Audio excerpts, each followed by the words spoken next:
There's a new superpower on the horizon, a mega alliance between Canada, the UK, the EU, Australia, Japan, Mexico, and many other countries in Asia and South America, the brainchild of Mark Carney, who already suggested something similar in the World Economic Forum, where he painted the picture of a geopolitical vice, the US on one side and the China on the other, in a trade war squeezing the middle countries.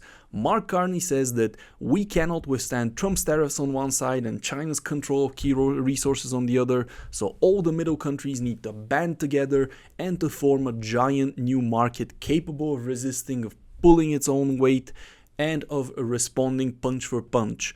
This is quite a parallel to the first Cold War, and I firmly believe, and it's very hard to doubt it now, that we are in a second Cold War.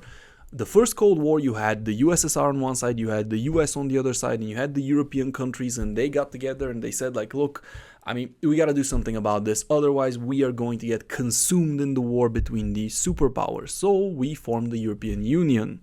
This is quite a similar situation. This is the same situation. It's absolutely the same situation. Because Mark Carney and Canada formed this sort of Trans-Pacific Partnership. It's the CPTPP, I believe. I'm not going to look it up because it's a complicated acronym, but it's the partnership between Canada and all those other countries I listed. That's Australia, Chile, Japan, United Kingdom, Singapore, Vietnam, Peru, New Zealand, I don't remember if I said it, Malaysia, Brunei. That's about it. I think I listed them all. And this partnership between Canada and all these countries, it functions as a tariff-free zone. It already kind of exists. It was sort of finished around 2023. There's some disputes, but mostly finished in 2023. And you have the EU, which is a tariff-free zone. It's the freedom of movement of goods and people in the EU. And Mark Carney proposes we smash those two together. Now, if we do, this is a bloc that has $38 trillion in GDP, which is actually bigger than the US. It currently stands at about 31 trillion. So this is quite a serious market. And Mark Carney even has a very practical idea on how we begin. And that's with rules of origin. Now, what are rules of origin for those of you that don't know? Rules of origin are whether you can put a sticker made in Germany, made in Europe, or made in Canada on a product. Because you can import a bunch of tea from China and you can package it in German packaging, but can you put a sticker made in Germany if you've done that? Well, the rules of origin aim to answer that question, and the idea is that we agree that a product, for example, has to have, let's say, 50% of its value created within a country in order to label it as a product of that country. That's a big problem for businesses. A lot of businesses struggle with this because they need to change their approach according to the different markets. And we agree that that will form kind of a trade partnership if we agree on common rules of origin. It also serves as a giant wall around the trade bloc, because as long as you don't have those rules of origin, somebody can agree, to the rules of the bloc. Everybody follows some rules, but you just grab some goods, let's say from China or from India, that don't follow those rules.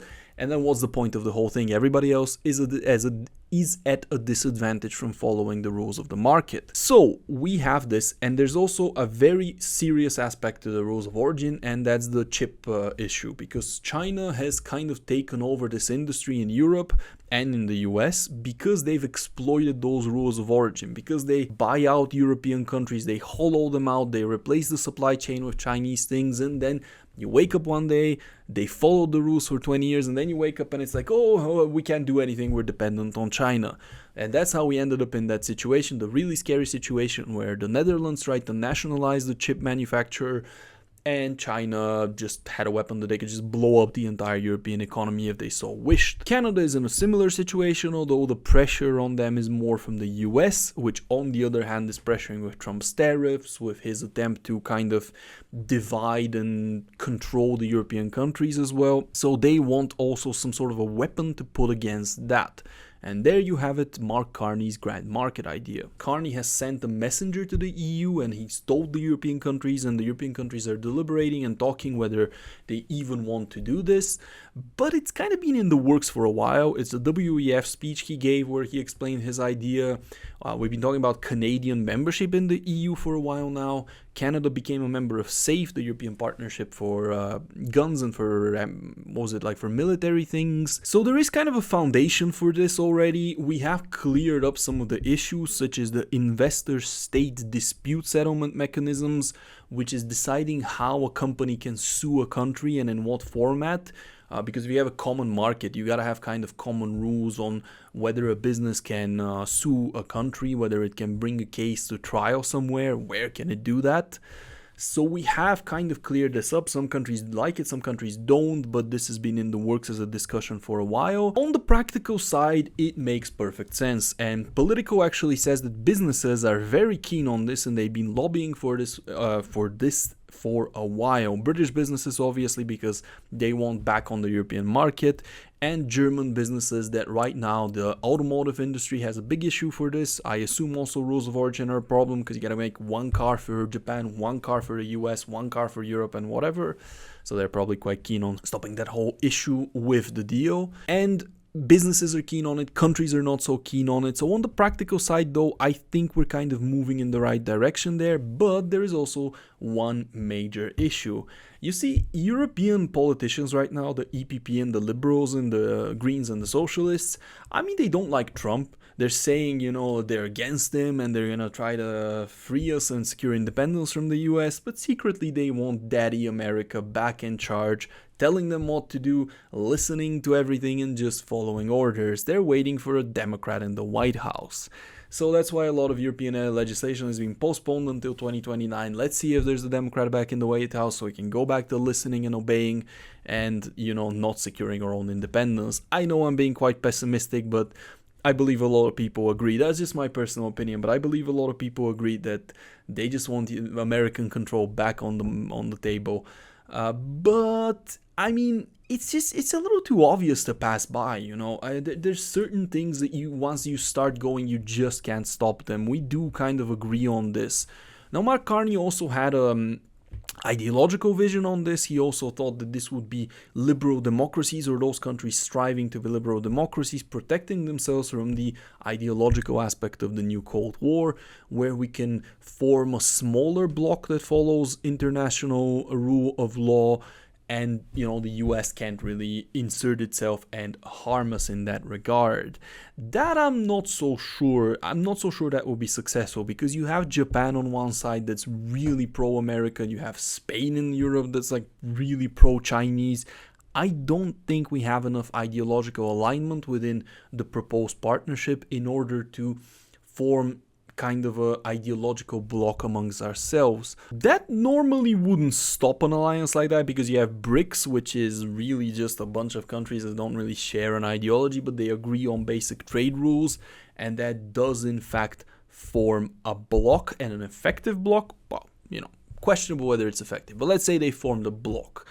And you can wield some sort of a power against China and against the US if you do it. It does end up relying on whether Republicans will win the White House in the future. Because if J.D. Vance, if let's say Marco Rubio, we don't know if he'll be one of those like Republicans is basically a Democrat, but let's say J.D. Vance wins the White House, I think then this will move ahead, and there will be that new bloc forming, because we will have the same almost reality as we do now.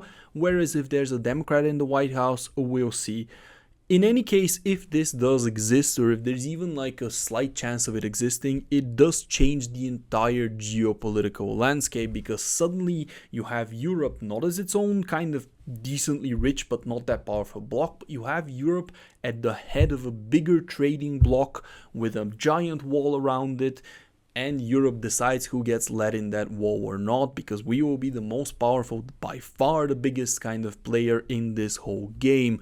It does really change the landscape, and no longer could the US and China really bully us, because it's a 38 trillion market, and if we kind of even stick together even a little with the other countries, we will wield a very, very, very big voice. It is still a loose conglomerate of countries. I mean, I don't know if you've noticed how I'm talking that on the one hand it's possible, on the other hand it's a little like still in the works.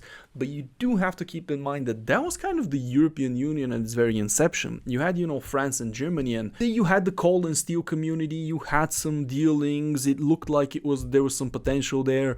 On the other hand, they were completely different countries that had nothing in common and they couldn't agree on anything. France was more pro-Eastern, let's say. Germany was more pro-American. And yet look where it is now. I mean, it all started like that. It all started from the obvious need of an alliance to withstand the imperial powers, and it ended up being the European Union, in fact, being created and the way it is today. I am very interested to hear what you think about this. I think it's very early stages. I think there's a lot of potential, and now's the time for people to start thinking about it, to start talking about it, to start talking about whether we're going to do these partnerships with Canada, because it's a general conversation of whether we want the European Union and whether we want Canada, whether Canadians as well, if any Canadians are watching, and Japanese and so on, whether we want to unite ourselves and to try and make our own side in the new geopolitical conflict, whether we don't want to pick a side and maneuver between the US and China, and we want to form our own bloc and have a three-way game where we